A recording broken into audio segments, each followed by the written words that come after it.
Second Timothy chapter 4. Uh, man, I am wandering us through this, aren't I? But let's look at beginning in verse 16 because we need the context. At my first defense, no one came to my support, but everyone deserted me. May it not be held against them. But the Lord stood at my side and gave me strength, so that through me the message might be fully proclaimed, and all the Gentiles might hear it. And I was delivered from the lion's mouth. The Lord will rescue me from every evil attack and will bring me safely to his heavenly kingdom. To him be glory forever and ever. Okay. We've talked about verses 16 and 17, what we have, except for the last sentence in verse 17, and I was delivered from the lion's mouth. Okay, that could just be metaphor. It could just mean Paul was saying, I was delivered from death. I was delivered from execution. And in the Roman world, if he were to say, I was delivered from the lion's mouth, most Roman citizens, especially in Rome itself, and they would have known that that was an allusion to a practice in the Roman system. One of the ways that they executed criminals was by, they'd put them in the Colosseum, they'd put them on the floor of the Colosseum, and then they turned animals out, wild animals, beasts. The ones I have read of were wild dogs, which, that's pretty awful. Bears, lions, tigers, leopards. Oh boy. But probably the one that was the favored was the lion. Well, Paul said, God was his deliverer. I was delivered from the lion's mouth. And now, who delivered him? In what we have as the next verse, we get a much clearer picture on who Paul was convinced had delivered him. But he was delivered from the lion's mouth. Either he was literally delivered from the impending execution in the Colosseum and the jaws of the lion, or else he is just using that as a metaphor for the fact that his execution was stayed. I don't know. I suppose in some ways it doesn't even matter. I will say, though, in terms of a sanctified imagination, what if Paul was delivered from the lion's mouth in a similar way as how Daniel had been delivered from the lion's mouth in the lion's den way back in, the book of Daniel in what we have as the Old Testament, during the Israelites' captivity in Babylon. That's, I don't know. How cool would it have been if, they set Paul out in the middle of the Colosseum, and of course there's a variety of accounts, really, from ancient times, and some of those accounts include they made this person much more attractive to the lions by hanging meat on them, covering them with blood, so forth, so that the lion would have been enticed, right? And oh, by the way, starved the lion, so that when he was out, he was hungry. I don't know. What if they turned this hungry lion, loose, and the lion just turned his nose up to Paul? I don't think that's what happened. It would make a fun story. But if that were the case, I think Paul would have said, I think this is much more the metaphorical language for saying he delivered me from execution. Well, then he goes on, and what we have is verse 18. The Lord will rescue me from every evil attack and will bring me safely to his heavenly kingdom. To him be glory forever and ever. Amen. Well,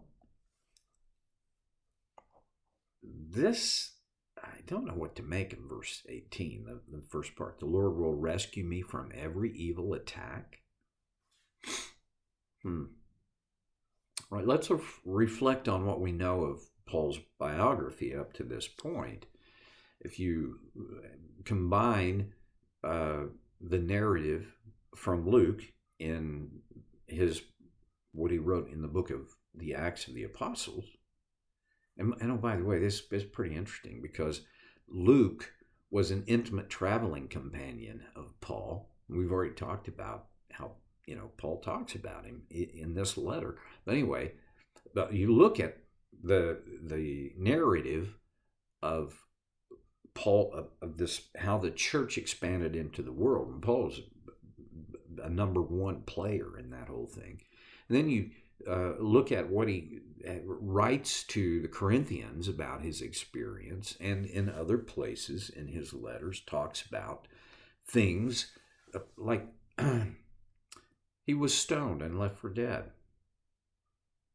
He was scourged 39 lashes, which don't forget, 30. There's a reason why it was only 39. That was the standard prescribed punishment, because most people died at 40 lashes. Okay, so that's no small thing. It's not like, well, I got spanked. Beaten with rods, shipwrecked. He said, I was in danger on land. I was in danger on sea.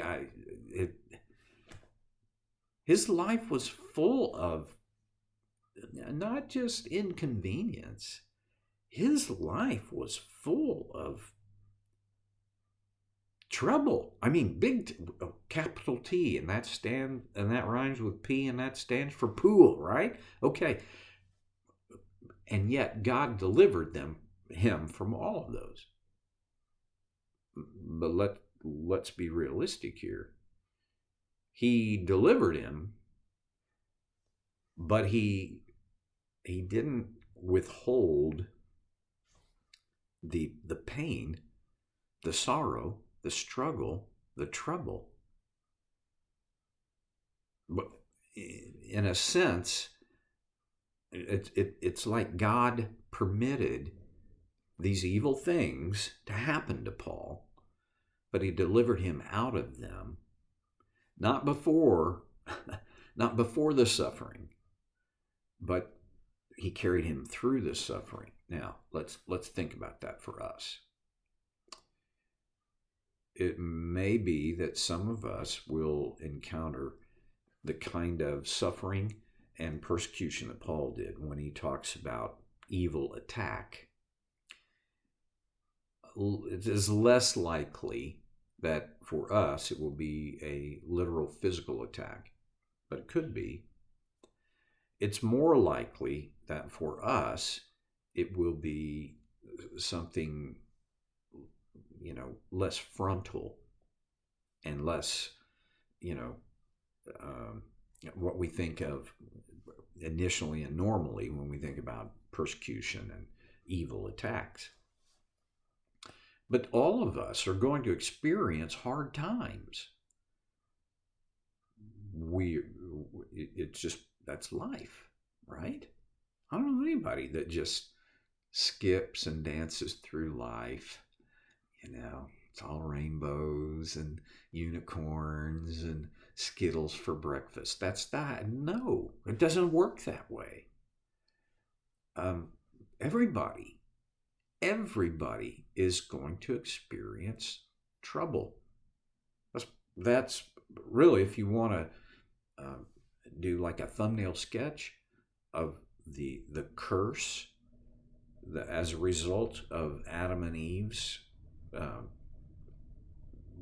choice to disobey God in Genesis chapter 3, there will be trouble. It's not like there might be, there will be trouble. It will be hard. Life is going to be hard. Okay, you already know that. I'm not telling people that don't realize life's hard, because the world is basically, the world is a divided mind. On the one hand, the world says, "Oh no, life's supposed to be fun. You're supposed to be happy. And if you're not happy, then find somebody to blame and then find a way to get happy." Okay, there's that. And then the other is, hey, life sucks. Life's hard, and then you die. Am I the only one who sees that? Well, in the middle, in the balance, there's this reality. There is a curse. Life is hard, but this life is not all there is. And that's part of what Paul's saying here. The Lord will rescue me from every evil attack and will bring me safely to his heavenly kingdom. Here is a reality that I don't like, but I can't wiggle around it. And the reality is, for me to come safely to God's heavenly kingdom, it's going to mean the end of my life, either when Jesus returns or when I die. There's a sense in which, when you and I said yes to Jesus and on his terms, and decided to follow him, that he would be the master of our lives, that we then entered into his kingdom here on earth. But it's a foretaste of his heavenly kingdom. And sometimes life here in the foretaste is really difficult. I have friends who their medical situation, physical situation is simply awful. Their body does not cooperate.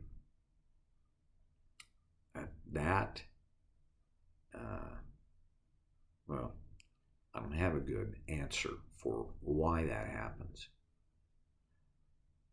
Wish I did. I also have friends and acquaintances who their life, although it's not a medical thing, but boy, their life is just hard. Some of it has to do with some of their choices, but a lot of it has to do with the choices other people have made, and the fact that they have to deal with those choices, the consequences of those choices. Life is hard. I don't know anybody who has not at least had a season where their life was so hard. Don't forget, we have an enemy who is on the attack. And he never lets up. But, like Paul said, the Lord will rescue me from every evil attack. Eventually, I'm going to wind up in the heavenly kingdom, delivered out of all this. Wow, it's hard sometimes to keep that in mind. But because it's hard to keep in mind doesn't equal, well, it's just not true. Well, I'm not satisfied or happy with what I've presented, but I presented what I did, so I'm going to shut up and close it out. See you next time on Soul Care with Stevie Boy.